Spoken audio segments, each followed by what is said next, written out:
ही कहाणी आहे दुसऱ्याच्या शिवारात सालगडी म्हणून काम करणाऱ्या, वडिलांसोबत राबून सरकारी नोकरीला गवसणी घालणाऱ्या तरुणाची. राजेंद्र लिंगप्पा पुजारी असं या तरुणाचं नाव. 1985 मध्ये कर्नाटकातून पोटा पाण्यासाठी खटाव तालुक्यातील शिंदेवाडी येथे पुजारी कुटुंब आलं. काबाड कष्ट करून उदरनिर्वाह करणाऱ्या आई वडिलांनी मुलांना शिक्षण द्यायचं असं मनाशी पक्क केलेलं. जिल्हा परिषद शाळेतून सुरू झालेली राजेंद्रची शैक्षणिक वाट खडतर होती. मात्र परिस्थितीकडून मेहनतीचं बाळकडू मिळालेल्या राजेंद्रने कधीच हात टेकले नाहीत.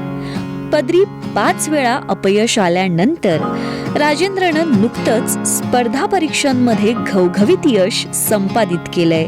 आयुष्यभर केलेल्या कष्टाचं चीज पोरानं केल्याचा आनंद राजेंद्रच्या आई वडिलांच्या चेहऱ्यावर ठळक दिसतो. ऐकूयात राजेंद्र पुजारीची ही स्पेशल कहाणी. मोटिवेट स्वतःला करणं खूप गरजेचं असतं.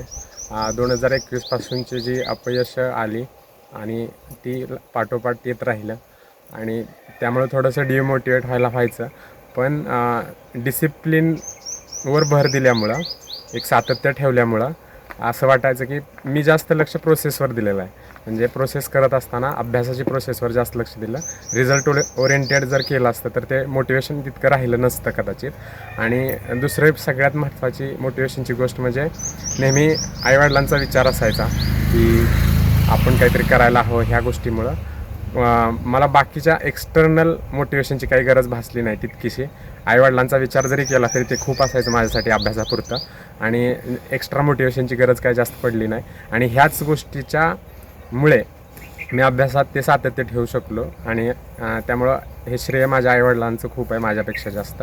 मला अपेक्षित नव्हती की एवढी चांगली रँक येईल. फक्त मी अभ्यास केला होता आणि चांगले मार्क्स घ्यायचे एवढं डोक्यात होतं. पण सुदैवानं राज्यात 17वी रँक आल्याचं समजल्यानंतर जनरल कॅटेगरीतून खूप आनंद झाला. आनंद होण्याचं कारण म्हणजे आईवडिलांचं कष्ट इतक्या दिवस आणि त्या गोष्टीचं सार्थक झाल्यासारखं वाटलं. बाकी माझ्या माझ्या यशाबद्दल माझे आईवडील पण खूप खुश झाले. अडचणी खूप आल्या तशा, पण सर्वात जास्त अडचण आली असेल तर आर्थिक गोष्टींची. ज्या आर्थिक गोष्टींच्या गरज असते शिक्षणात, कारण आजकाल शिक्षण खूप महाग झालेलं आहे आणि पुण्यासारख्या ठिकाणी कधी राहिलं, बाहेर राहताना पैशाची खूप गरज भासते. अशा गोष्टींमुळे अडचण वाढल्या. आणि अडचणी म्हणजे तशा नाही, फक्त पैशाचीच अडचण, अदरवाईज बाकी कोणत्या जास्त अडचणी नाही आहेत. मला आमचे पोर नाही शिकायचा आणि आम्हाला वाटलं आता गरिबाचं कसं निघायचं, कसं व्हायचं. माझ्या दुसऱ्या गावाला आम्ही येऊन राहिलोय, काय करायचं, पैसे नाहीत. सगळे माणसं म्हणायला काय शिकवताय तुम्ही, नाही शिकवायचा, करा कुठंतरी चाकरी ठेवा, काय नु करा म्हणलं. त्यांना म्हणणारला आम्ही मग पुन्हा मी त्यांच्याकडे गेले नाही. माझ्या पोराला शिकत राहिले. मग पुन्हा वाटलं, पुन्हा माणसं म्हणायला लागली काय शिकावते ते, लग्न बिग्न करा, काय नु करा. नाही, माझ्या मनात आहे शिकवायचा, शिकावली. मग आणि झाला आता रिझल्ट लागला म्हणलं आम्हाला आनंद झाला, डोळ्याला मला पाणी आला. ग्रामीण भागातील मुलांना सल्ला द्यायचा म्हटलं तर मी स्वतः ग्रामीण भागातून येतो आणि MPSC जर क्षेत्राकडे यायचं असेल तर प्लीज तुम्ही तुमच्या स्वतःच्या इच्छेनं या. कुणीतरी करतं आहे म्हणून आपणही त्याच्या मागं जाण्यात काही पॉईंट नाही. ह्या क्षेत्रात पण खूपशी चॅलेंजेस आहेत, पेशन्स लागतं, खूप वेळ जातो आणि लोक फक्त त्या झगमगाकडे बघून येतात, झगमटाकडे बघून येतात, या क्षेत्राकडे वळतात. पण खरी परिस्थिती ह्या क्षेत्रात खूप गंभीर आहे. कॉम्पिटिशन खूप कटथ्रोट झालेलं आहे. त्यामुळं मुलांनी येण्या अगोदर आपली मानसिक तयारी प्लस तुमची करण्याची इच्छा, तुम्हाला आवड आहे का नाही हे डिसाईड करून यावं. विनाकारण कोणीतरी करतं आहे म्हणून आपण MPSC करण्यात कोणतंही शहाणपण नाही असं मला वाटतं. दुसरा सल्ला म्हणजे जे ऑलरेडी अभ्यासात आहेत त्यांनी स्वतःला एक डेडलाईन ठरवून द्यावी की या वेळेपर्यंत माझं सिलेक्शन झालं पाहिजे, अदरवाईज मी हे क्षेत्र सोडीन. कारण या क्षेत्रात असं आहे, हे एक सायकल अशी चालत जाते.